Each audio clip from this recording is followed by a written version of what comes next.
So we have talked about how to implement the convolutional layer in TensorFlow. Okay. Of course, like it has all the advantages of like convolutional layer. Okay. But of using convolutional layers also have like it's like a disadvantage because it has like more hyperparameters to tune. Okay, so we need to choose the number of filters, the height and the width. Okay, for the perceptive field, small perceptive field. Okay, and the stripe for vertical stripe and the horizontal stripe. And the padding type is the same or valid. Okay. As always, you can use cross validation to find the right hyperparameter value. Okay. So you can just try different settings and see that which one works best. Okay. But this is very time consuming. Okay. So in the next in the following, we'll discuss like common CA architectures, okay, that hopefully will give you some idea of what hyperparameters values will work best for you, okay. But before that, okay, there are still some other stuff to cover, okay. The first thing is like when you talk about the memory requirements, okay, another problem we see okay, is that convolutional layer requires a huge amount of RAM, okay, especially during training, okay, because the reverse pass of backpropagation require all the intermediate values computed during the forward pass, okay. So here is an example, okay. Consider we only have a 5 times 5 filter, outputting 200 feature maps of size 150 times 100. So this input size is not very large, okay, as I already told you, okay. It's like a 100, 150 is about the size of your passport photo, okay. So with stride length 1, and I think this one is for both vertical and horizontal, and the same pattern, so that each layer, the size of each layer stays the same. Okay, if the input is 150 by 100, and it's an RGB color photo, so we have 3 channels, then the number of parameters is going to be 5 times 5 times 3 plus 1. Okay, times 200. Okay, this 5 times 5 is your perceptive layer size. 3 just is the channel size. Okay, and 1 is like corresponds to the bias term. Okay, and so okay, and 200 is like we have like 200 feature maps, right? So it's approximately 15K, okay, 15K.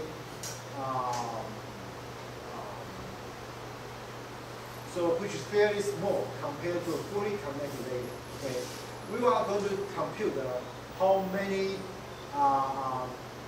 connections, how many parameters, okay, is required for the fully connected layer, okay, later, okay, just for the comparison purpose, okay. So, however, each of the 200 feature maps contain 150 by 100 neurons, okay, and each of these neurons need to compute the weighted sum of this 5 by 5 by 3, which is 75 inputs, okay. So that's a total of 225 million flow multiplications. So that's a lot of computation. Not as bad as fully connected layer, but still considered very computational intensive. Okay, and also, okay, moreover, if the feature maps are represented using 32 bits float. Okay, 32 bits float. Okay, it's 4 bytes for each number. Okay, 4 bytes for each number.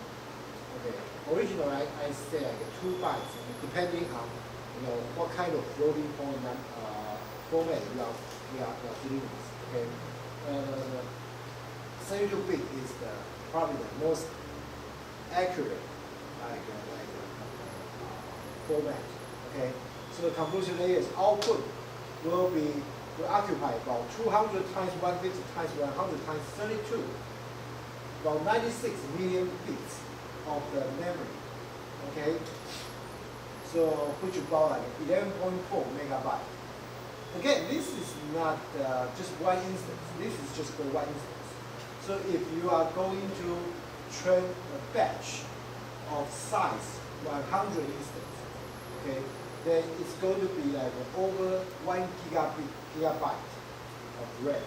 Okay, well, this is probably okay, but because like nowadays the computer has a lot of memory, but still to move like gigabyte level of stuff in the memory, okay, and do this 225 million float multiplications, it's a lot of work for the CPU. Okay, so it could be relatively slow. It could be relatively slow. Okay, and so this is for the CNN, right? So if we are using a fully connected feed-forward neural network, okay, for the similar setting, it's going to be 150 times 100 neurons. Okay, each connected to all 150 times 100 times 3, because we have 3 channels of input. It will be about like 675 million parameters. Okay, about how many parameters? Originally, how many parameters are we talking about? We have only 15K parameters, right? The number of parameters is only 15K. But now it's if you use a fully connected layer, it's going to be 675 million. So it's a big jump, right? Not to mention the size of the memory is going to occupy. Okay, so you can see that fully connected feed-forward neural network just doesn't work for the image recognition. Okay, it just doesn't work for the image recognition. Okay.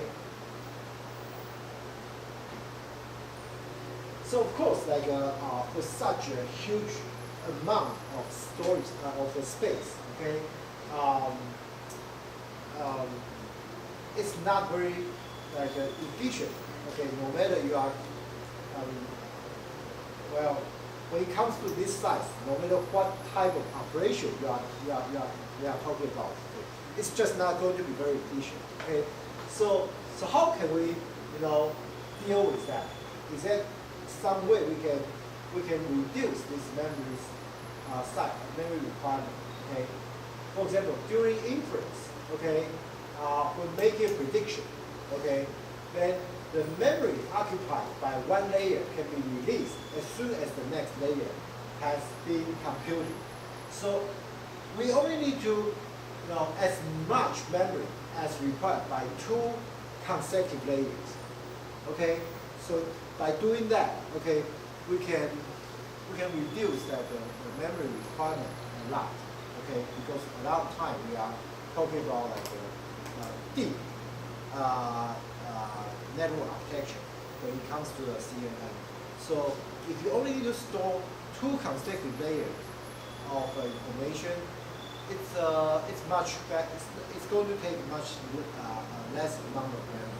Okay, so it's much doable. Okay, but however, during the training, everything computed during the 4 pass has to be preserved for reverse pass. So for training, phase, really you have no, you just cannot save any. Okay, the amount of RAM needed is the total amount of RAM required by all layers. It's just you just cannot avoid that. In the training phase, in the testing phase, or in the prediction, okay, in the real, when you really put the model to work, okay, you can save the memory, but not like during the training. If the training crashes because of out-of-memory error, okay, what do we do? Okay, we can try to reduce the mini batch size. Okay, originally we assumed the mini batch size is, in our estimation, is 200, right? Each batch is, where is it? The batch size, or 100 instance. Okay, 100. We can reduce the batch size. Maybe reduce it by maybe 20. Okay, 25. Then we can reduce the amount of memory required by like 75%. Okay, of course. Okay, when you reduce like a batch size, like the convergence speed may slow down significantly. This is also something you need to put into consideration. Of course. So, alternatively, okay, you can try to reduce its dimensionality using a stride. Okay, because we know like if you use like a stride of 1, then the next layer is going to have the same size of as the previous layer. But if you use the stride of size 2, or even higher than that, then the size of your layer gets reduced significantly, right? So cutting down the size of layers, of course, will also help reducing the amount of memory required. Okay, so yeah, this is also a possible approach. Or remove a few layers. Okay, you may not need so many layers. You may want to sometimes reducing some layers may still get you a pretty good accuracy. Well, the accuracy may decrease, but as long as it's tolerable, well, at least you can train it. That's more important, right? So, or you can try using 16-bit float instead of 32-bit float. So changing from 4 bytes to 2 bytes. Okay, well, directly cut the memory usage by half. Okay, and this really, you probably will not notice any difference.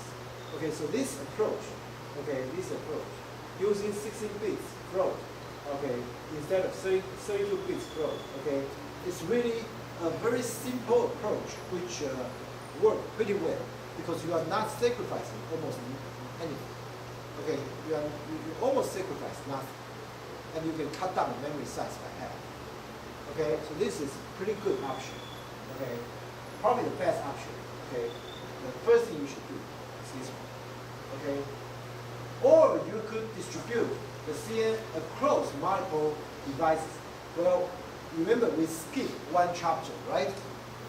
We skipped one chapter previously. Okay, that chapter we skipped was like to talk about like how you can distribute the neural network across the cluster of computers. Okay. Yeah, I mean, if you have more than one computer, you can distribute the computation, okay, at a different computer. By doing so, of course, like the memory requirement is also distributed to different machines. Okay, so this is also a possible approach to get the job done.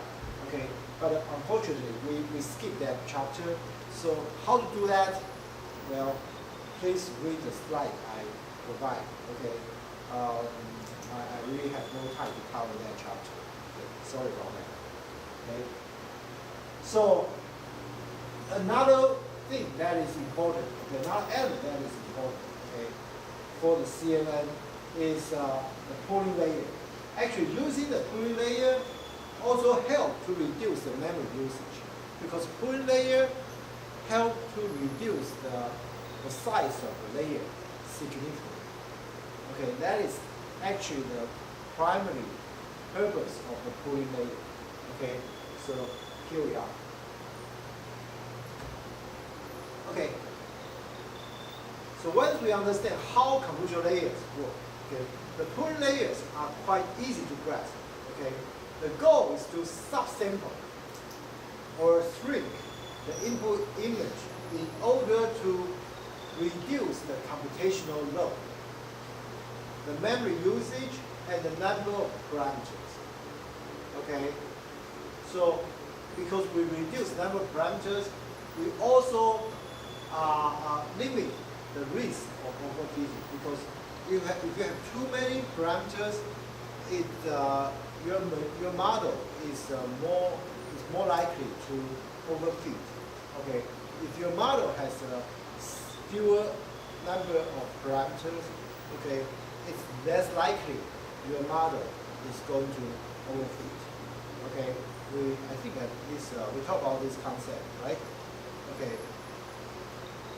So reducing the input image size also makes the neural network tolerate, okay, a little bit of image shift.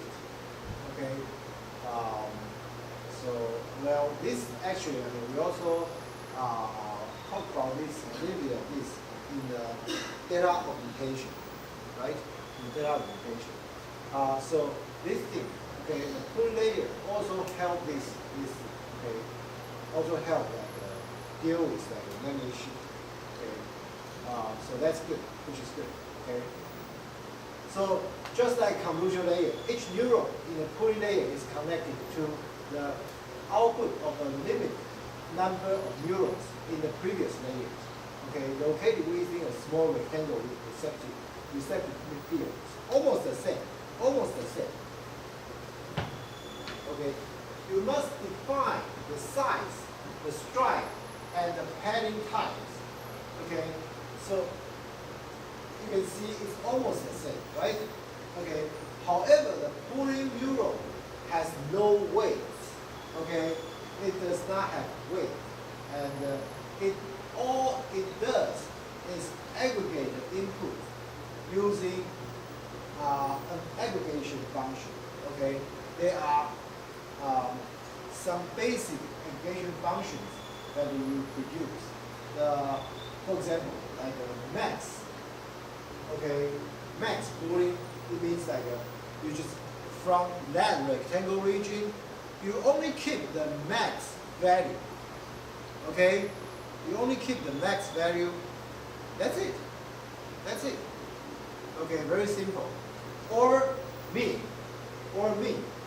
Just average all the value from that. From the input of that region, and they'll be. Okay. These two aggregation functions are the most common aggregation functions. To be honest, the most common one is max pooling. Okay, so max aggregation function is used most often. Min aggregation function is not as common as max. Okay. You may wonder, how about min?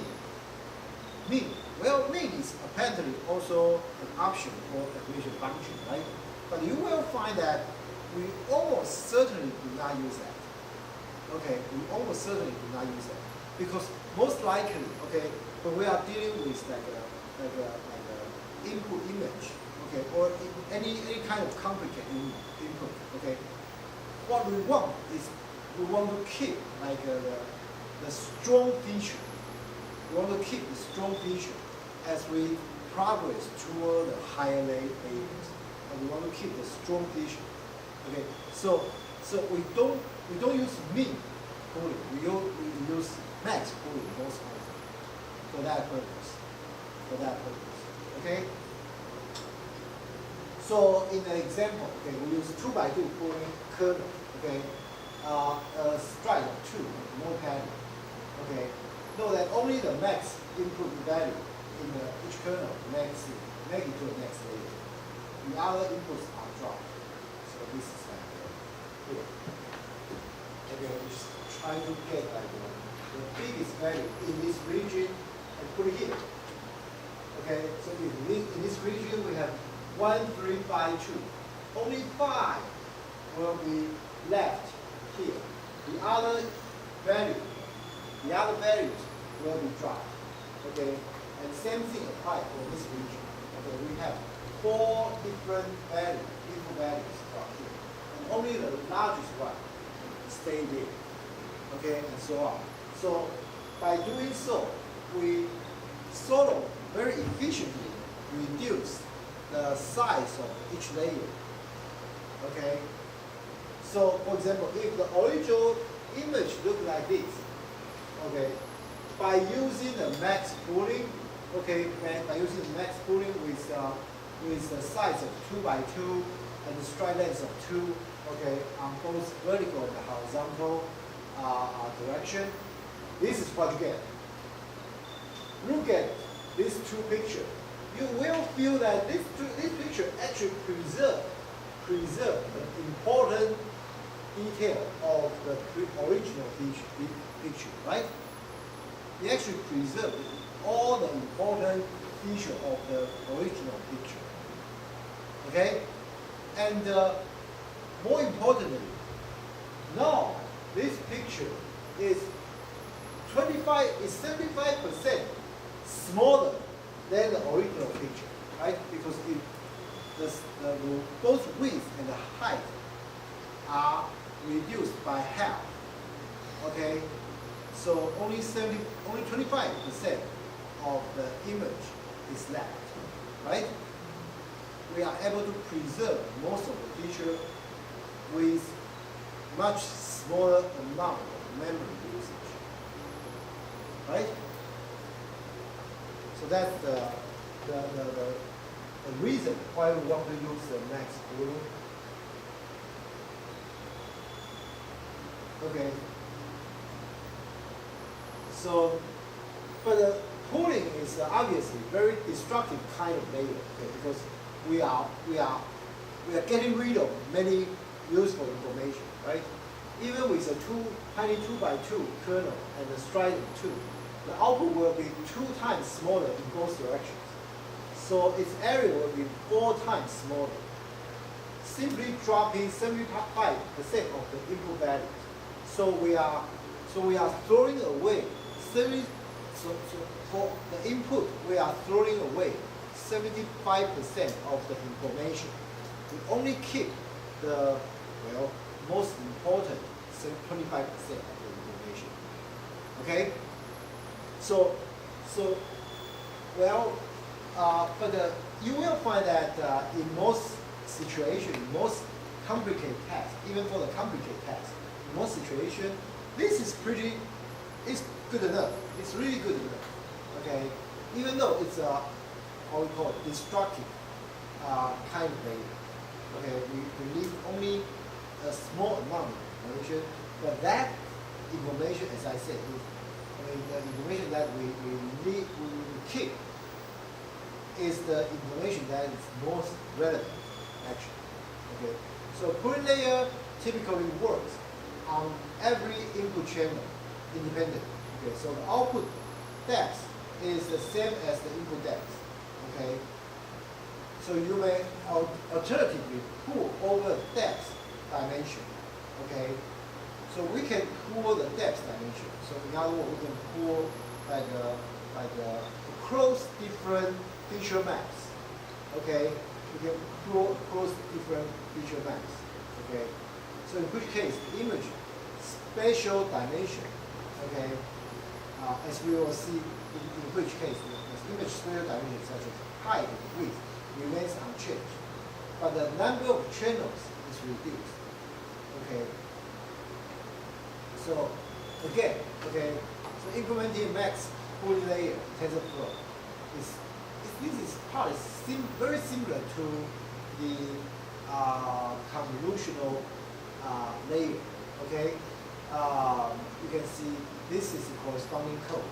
Okay, so this one, okay, you can see the k size again is a 4-dimensional thing, right? So we can pool So this one means we are pulling over the first one is called. This is width, this is height. This is different channels, okay? And the first one is, what is this first one?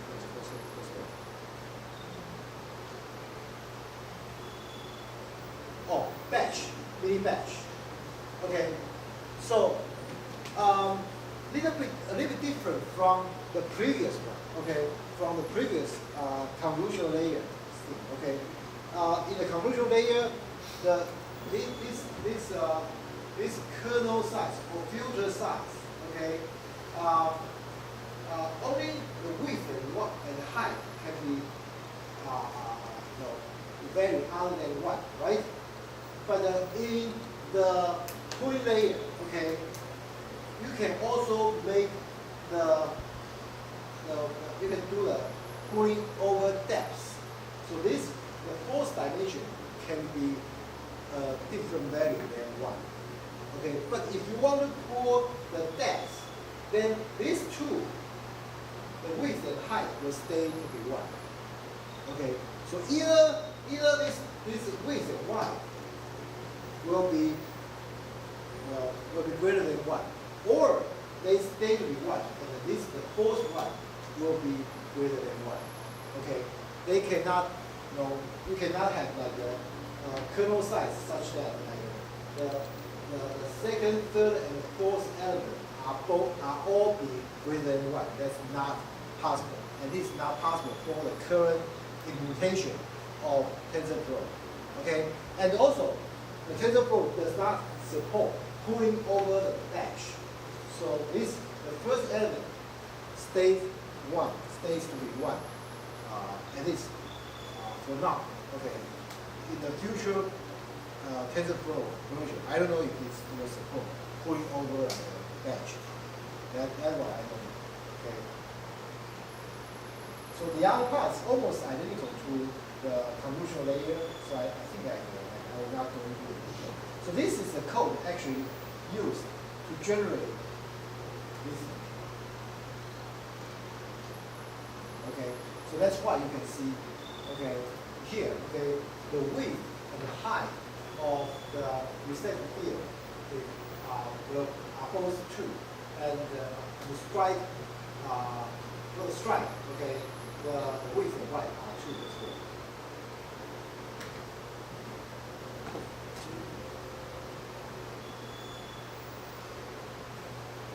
Okay, so I think I already explained this.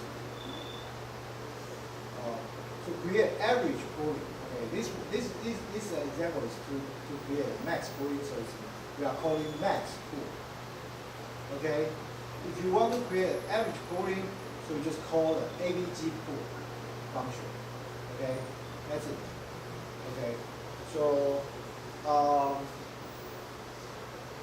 now we have covered all the building blocks to create convolutional neural networks. Okay, so we now want to see how to assemble them together. Okay, so typical CNN architectures stack a few convolutional layers. Okay, and then a pooling layer. Then another few convolutional layers. Okay, then another pooling layer. Okay, so in the convolutional layer, the ReLU, okay, is used. ReLU is used. Okay, so the image gets smaller and smaller as it progresses through the network, but it also typically gets deeper and deeper.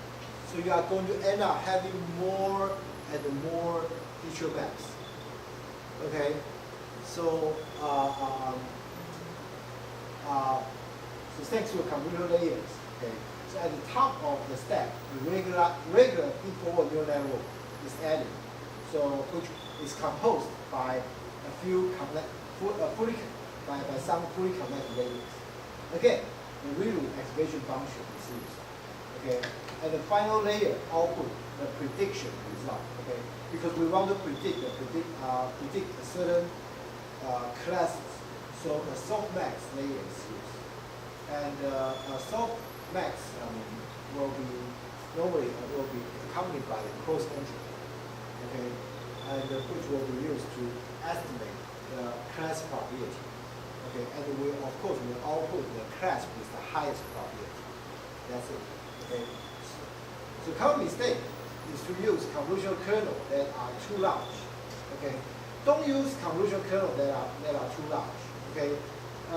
You can often get the same effect as a 9 by 9 kernel by stacking 2 3 by 3 kernels on top of each other. Okay, so there's really no need to use like a large kernel size. Okay, just try to use small kernel size. Okay, that normally work very because large kernel size will take more time to compute as well. Okay, it does not like give you, it doesn't necessarily give you good result. Okay, it doesn't necessarily give you good result. So this is the typical situation. So you can see we have input, okay, and which will go through the convolutional layer. So you are going to end up having more layers, okay, compared with the input. These few layers is the color channel. Okay, here we have some layers. Each layer is represented by the color channel. Okay, after going through the convolutional layer, we have more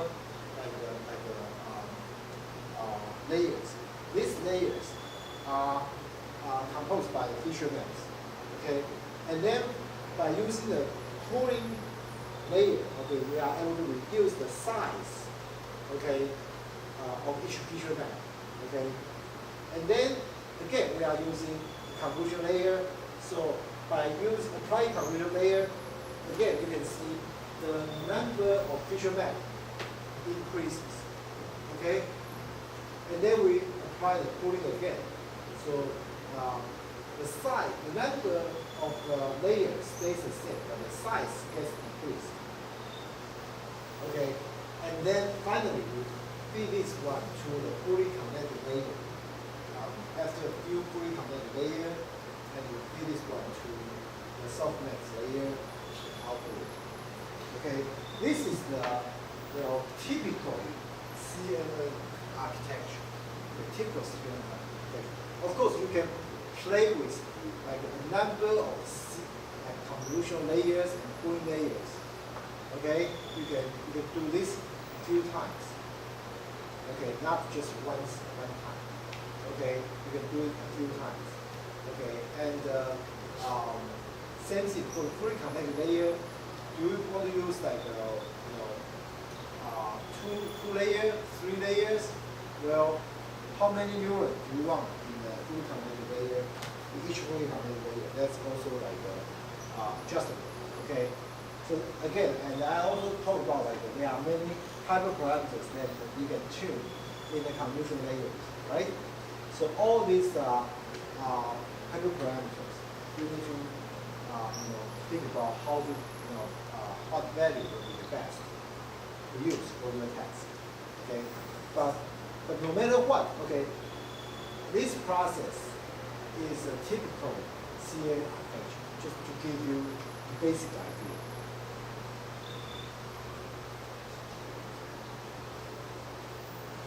Okay. So over the years, okay, there are variations of fundamental architectures have been developed, okay, in CNN. Okay, they lead to amazing advances in the field. Okay, a good measure, okay, of this progress, okay, can be seen, okay. So is the error rate. Okay, you can see the error rate in the competition. Okay, this ILSVRC. This is a conference. Okay, this conference they held a competition. Okay, called ImageNet Challenge. ImageNet Challenge. Okay, so this ImageNet Challenge, they are using exactly the same data set every year. Okay, So in this competition, okay, the top 5 error rate for image classification fell from over 26%.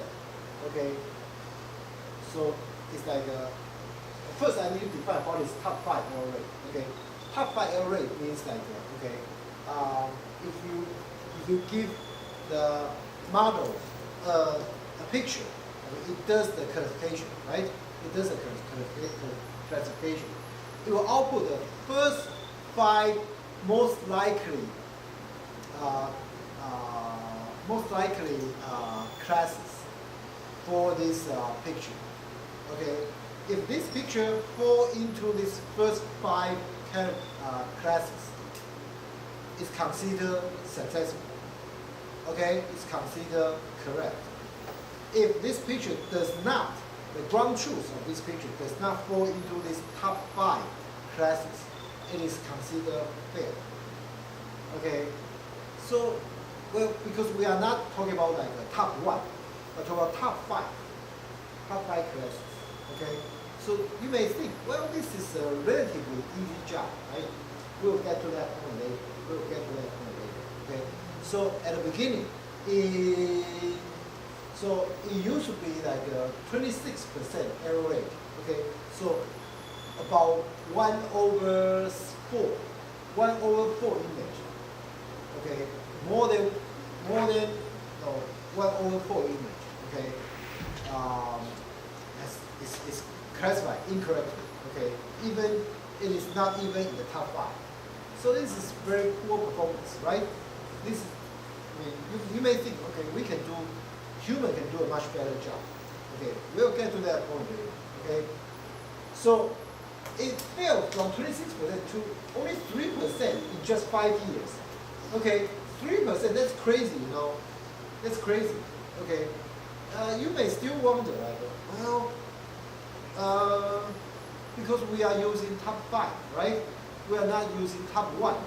So this type of criteria seem to be very easy to achieve. Okay, look at here. Okay, the top 5 error rate is the number of test images for which the system's top 5 predictions did not include the correct answer. Okay, anyway, the images are large. Okay, 256 pixels in height.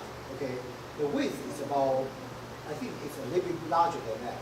Okay, so it's considered like just a photo size. Okay, and okay, there are 1,000 classes. Okay, there are 1,000 classes. Okay, so it is not an easy job, especially if you consider these 1,000 classes. Okay, some of those classes are really subtle. Okay, for example, in these 1,000 classes, there are 120 different dog breeds. Okay, 120 different type of dogs. Okay, well, if I give you an image of a dog, can you tell me which type of dog it is? Okay, I give you 5 chances to guess it. That's not easy, right? That's not easy. Okay, it's actually much more difficult than you may think, because for most of people, we can only probably tell, like, oh, it's a white dog. Okay, if you want to tell more detail from the color, well, you need to be able to identify certain feature that is very subtle, right? Very subtle. So it's not an easy job. It's not an easy job. Even if we are talking about like top 5, it's still very difficult. Okay. So looking at the evolution of the winning entries, okay, is a good way to understand how CNN works. Okay. So we can, in the following, we are going to review like the winners of the past ImageNet challenge. Okay, not every year, but like for certain models that have won the ImageNet challenge. Okay, because those those models, okay, they propose certain interesting and important concept, okay, in the model, which is worth taking a look. And you may also want to use some of those concepts in your CNN model, okay? So we'll first look at the classical net file. So, of course, the net file is not for the ImageNet challenge, okay? But this is like the first CNN architecture. Actually, like Yang Le Chong, okay? Now it's considered, people call Yang Le Chong as the father of the CNN. Okay, so he is so famous now. Okay, because of this the net file. Okay, so this was proposed in 1998. But after that, okay, we are going to talk about three of the winners of the ImageNet challenge. Okay, AlexNet, okay, which won the challenge in 2012. GoogleNet, okay, GoogleNet. It's you can see it's GoogleNet or GoogleNet, okay, depending how you pronounce it. But it has some connection to the net. You can tell. But we'll get to the point, get to that model later, which won the challenge in 2014, and the ResNet, okay, which won the challenge in 2015. Okay, so we are going to talk about those two. So there are other, stunning progress as well as like visual tasks, okay, such as object detection, localization, image segmentation, object detection, and localization. The neural network typically outputs a sequence of bounding boxes around various objects in the image. Okay, for example, like Maxium or Quell. Okay, there's a paper in 2015. Okay, here, okay, in the slide, I think like I gave you the PDF file, right?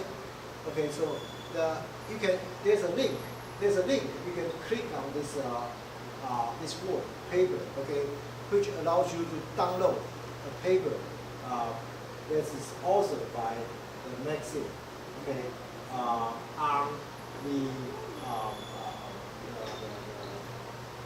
localization, okay. Okay, you will output the heat map for each object class, okay, in this paper.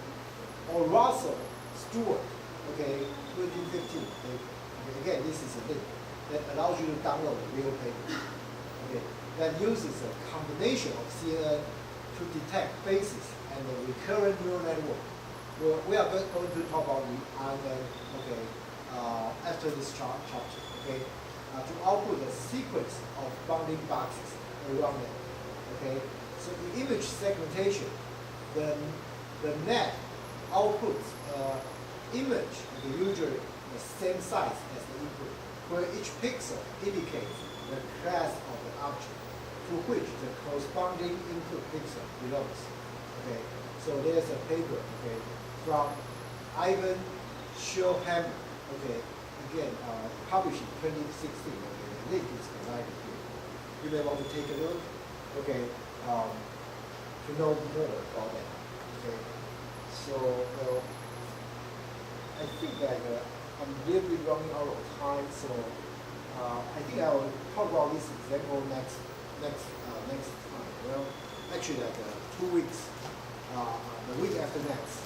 Okay, is that okay? Okay, so I think we will be able to finish this chapter by in 2 weeks. Okay, so with the material that I have covered so far, you guys should have enough content, okay, should have enough knowledge to work on the homework for. Okay, I already have the homework for uploaded, right? If you have logged into the CE class, you should be able to find that.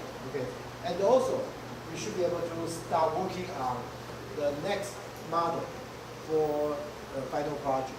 Okay, remember to do the uploading before middle of next month, right? Okay. Any question? If no question, I think I only steal you guys 2 minutes, so I hope that it's okay for you. Okay. So now, happy weekend, and if you have time, go see Avenger any day. Yeah. I will do that tomorrow.